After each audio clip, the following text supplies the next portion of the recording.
Mes salutations à la population de Mayotte, toutes générations confondues.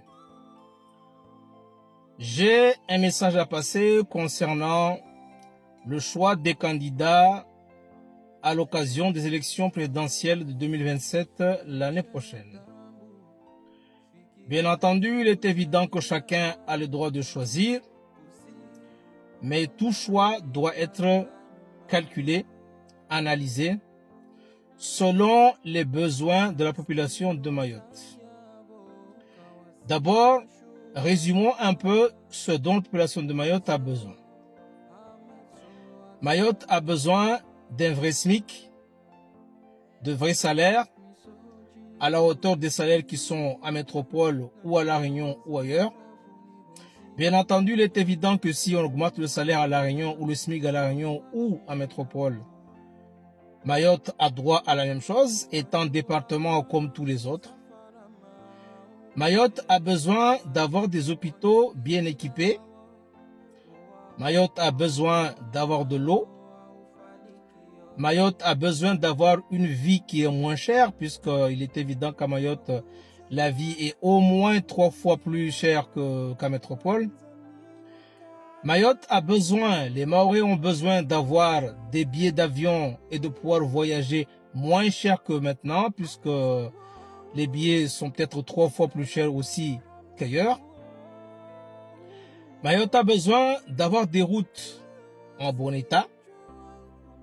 Mayotte a besoin de payer les conteneurs moins chers au port de Longoni. Je parle des commerçants entre autres.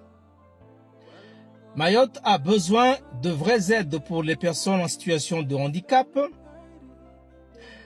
de vraies aides pour les familles et les aides sociales. Mayotte a besoin d'avoir de vraies retraites pour les vieux.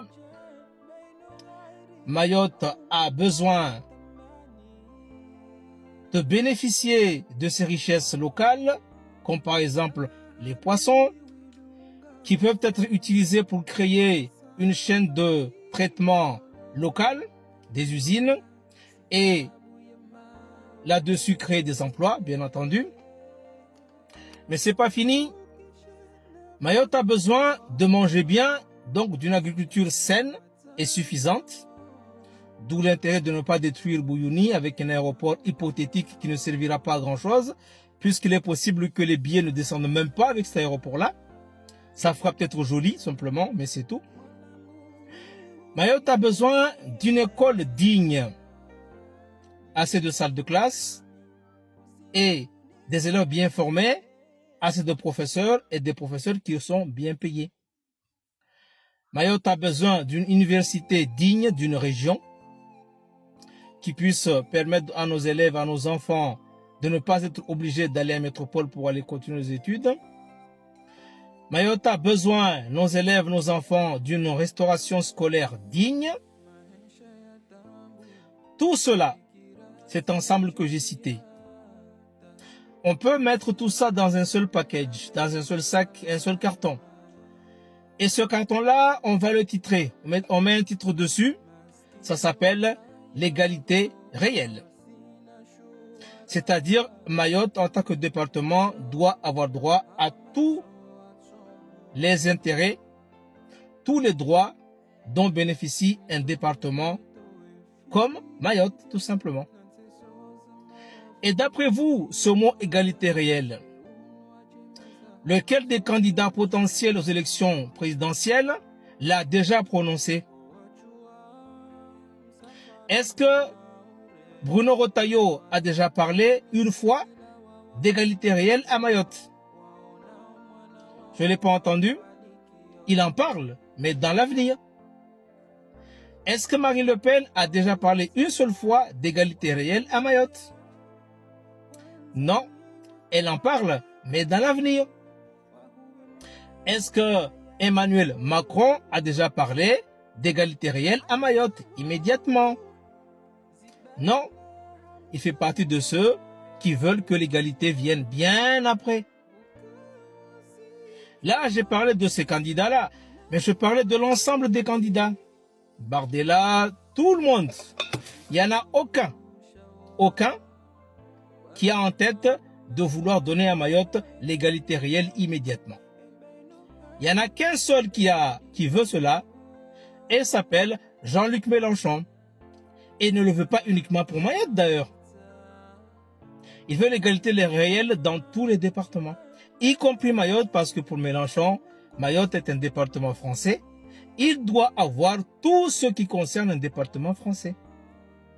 Donc tout ce que j'ai cité en haut est tout ce qui concerne le fonctionnement normal d'un vrai département et d'une région, parce que n'oublions pas que nous sommes aussi région.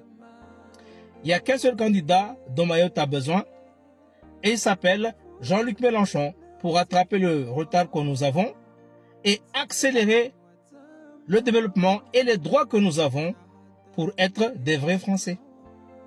Bien entendu, certains d'entre ces candidats ainsi que leurs mentors à Mayotte vont dire que Mélenchon ne veut pas combattre l'immigration ou l'insécurité. Nous rappelons une chose. Nous n'oublions pas que Mélenchon a toujours dit que les enfants qui posent des problèmes à Mayotte sont des enfants qui ont été abandonnés par les politiques de la droite depuis surtout Sarkozy, qui a enlevé leurs parents et les a emmenés ailleurs, aux Comores ou ailleurs, et les a laissés ici. Donc il faut s'occuper de ces enfants, au lieu de les appeler d'acoup, c'est-à-dire des terroristes, une fois que vous les avez délaissés et qu'ils sont devenus violents, parce que vous les avez délaissés. Donc ce sont des enfants dont il faut s'occuper. Maintenant, pour finir, les adeptes de l'immigration, je dis ceci. L'immigration, c'est une affaire de politique étrangère de la France. C'est-à-dire que ceux ici qui combattent l'immigration, en coursant, en essayant de dissuader les immigrés de venir, là-bas aux Comores et en Afrique, au Congo, ce sont les mêmes personnes qui encouragent les gens à partir de chez eux pour venir ici. L'immigration doit être combattue à l'origine, à la source, et pas une fois que les gens ont quitté leur pays, parce que vous, nous, les Français, et surtout la droite, nous appuyons des politiques étrangères qui poussent les gens à partir de chez eux, parce que nous créons des guerres et nous installons des dictatures. Et ces deux choses font que les gens partent et ils atterrissent à Mayotte. Donc l'immigration n'est pas un problème pour Mélenchon. Mélenchon règle l'immigration à l'origine, d'abord.